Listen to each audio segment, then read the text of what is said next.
اللہ الرحمن الرحیم۔ السلام علیکم ورحمۃ اللہ وبرکاتہ۔ جو بندہ اذان سننے کے فوراً بعد یہ تسبیح پڑھتا ہے، اللہ اس بندے کی دل کی مراد کو اسی وقت پورا کرتا ہے۔ حضرت محمد صلی اللہ علیہ وآلہ وسلم نے فرمایا، آج کے دور میں ہر انسان کے دل میں کوئی نہ کوئی حاجت، کوئی نہ کوئی تمنا ضرور موجود ہے۔ کوئی اولاد کے لیے پریشان ہے، کسی کی شادی میں رکاوٹ ہے، کوئی رزق کے لیے تڑپ رہا ہے، تو کوئی دل کی کسی خاص خواہش کے پورا ہونے کا منتظر ہے۔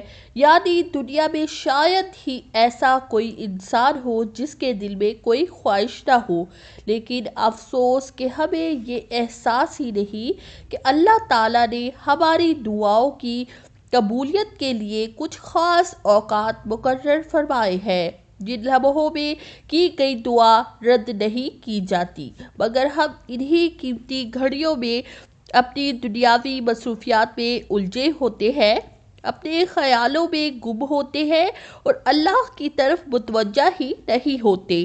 حالانکہ اگر بندہ انہی خاص لمحات میں اللہ کا ذکر کرے اور دل سے پکارے تو اللہ تعالیٰ اس کی دل کی مراد اور اسی وقت پوری فرما دیتا ہے۔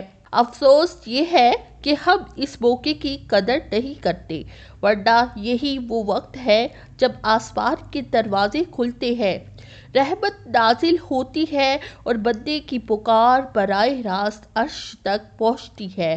اذان اسلام کا وہ عظیم اعلان ہے جو زمین و آسمان کے درمیان گونجتا ہے، جس کے ذریعے بندوں کو اللہ کی عبادت کی طرف بلایا جاتا ہے۔ اذان صرف نماز کی اطلاع نہیں، بلکہ یہ ایمان کی تازگی، روح کی بیداری اور رحمتوں کا نزول ہے۔ جب کسی جگہ اذان دی جاتی ہے تو وہاں اللہ تعالیٰ کی بے شمار برکتیں نازل ہوتی ہیں، فرشتے اسی جگہ کو گھیر لیتے ہیں اور شیاطین وہاں سے بھاگ جاتے ہیں، کیونکہ وہ اس نورانی آواز کو برداشت نہیں کر پاتے۔ اذان کی آواز جہاں تک پہنچتی ہے وہاں تک رحمتیں برستی ہیں اور وہ زمین و فضا اور وہ ماحول پاکیزہ ہو جاتا ہے۔ اب ذرا سوچیں، جب اذان کے وقت کوئی بندہ دل کی پوری توجہ اور ایمان کے ساتھ اذان سنتا ہے، مؤذن کے ہر الفاظ پر غور کرتا ہے، تو اس کے دل پر اللہ کی خاص رحمت اترتی ہے، اس کے گناہ معاف ہو جاتے ہیں، اس کے دل میں سکون اترتا ہے، اس کی حاجتیں پوری ہونے لگتی ہیں۔ اذان کو سننا، اس کے جواب میں کلمات دہرانا ایک عظیم عمل ہے جو انسان کو دنیا و آخرت دونوں میں کامیابی دیتا ہے۔ اذان کی آواز صرف مسجد کی چار دیواری تک محدود نہیں، بلکہ یہ دلوں کو جگانے اور بندے کو اپنے رب کے قریب کرنے کا پیغام ہے۔ اس لیے جو بندہ اذان کی قدر کرتا ہے وہ دراصل اپنی قسمت بدلنے کا دروازہ کھول لیتا ہے۔ ناظرین، یہ جو میں آپ سے ابھی اذان کے بارے میں باتیں کر رہی ہوں، اذان کی فضیلت اور اہمیت بتا رہی ہوں، تو آپ میں اکثر بھائی یا بہنیں شاید یہ سوچ رہے ہوں گے کہ ہمارا وقت ضائع ہو رہا ہے، یا پہلے وظیفہ بتایا جائے، باتیں بعد میں کی جائے۔ لیکن پلیز، یہ باتیں بتانے کا مقصد یہ نہیں ہوتا کہ آپ کا وقت ضائع کیا جائے، بلکہ اسی لیے بتایا جاتا ہے تاکہ آپ کو پہلے اس کی سمجھ آئے جو آپ عمل کرنے جا رہے ہیں، اس کا مقصد کیا ہے، اس کی حقیقت کیا ہے اور اللہ کے نزدیک وہ عمل کتنا قیمتی ہے۔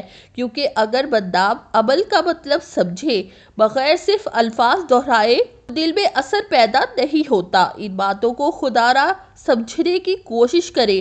آپ لوگ گھنٹوں لمبے ڈرامے دیکھ لیتے ہیں، فلمیں دیکھ لیتے ہیں، سوشل میڈیا پر فضول ویڈیوز دیکھ لیتے ہیں، تب کسی کو وقت ضائع ہوتا محسوس نہیں ہوتا، مگر جب دین کی کوئی 6 منٹ کی ویڈیو آپ کے سامنے آتی ہے تو لوگ فوراً بور ہو جاتے ہیں اور کہتے ہیں کہ اتنی دیر بعد وظیفہ بتایا گیا۔ ناظرین، یہ تبلیغ کا کام ہے، اس کا مقصد صرف ایک ہے، اللہ کو آپ کے قریب لانا، آپ کے دل میں ایمان کی روشنی پیدا کرنا۔ یہ باتیں آپ کے دل کو سکون اور آپ کی زندگی کی بھلائی کے لیے کہی جاتی ہے، نہ کہ کسی دنیاوی مقصد کے لیے۔ وہ خاص تسبیح یعنی اسم اعظم بتاتی ہوں جو دعا کی قبولیت کے لیے بہت مؤثر ہے۔ جب بھی آزان ہو تو آزان کے فوراً بعد دل کی گہرائی سے یا اللہ یا رحمانو یا رحیمو 7 بار پڑھے۔ اول و آخر 3 بار درود شریف لازمی پڑھے اور پھر اپنی حاجت مانگے۔ یہ اللہ کے وہ 3 مبارک نام ہے جو سب سے زیادہ محبوب ہے۔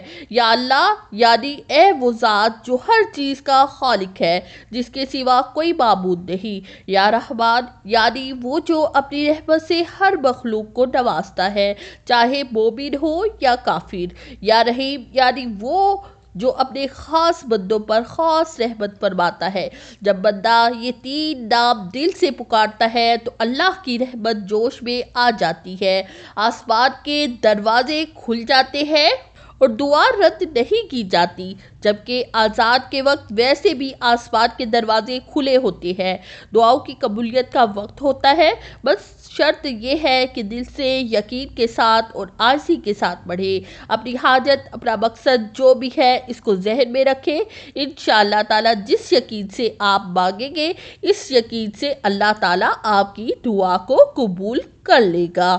یقین کے ساتھ اور عاجزی کے ساتھ پڑھیں اور اپنی حاجت، اپنا مقصد جو بھی ہے اس کو ذہن میں تصور میں رکھ کر پڑھیں۔ انشاءاللہ جس یقین سے آپ مانگیں گے اللہ اسی وقت آپ کی دعا قبول فرما دے گا۔ تو آپ کو ویڈیو اچھی لگی ہے تو آپ نے اسے لائک کرنا ہے، شیئر کرنا ہے اور چینل کو سبسکرائب کرنا ہے۔ جزاک اللہ۔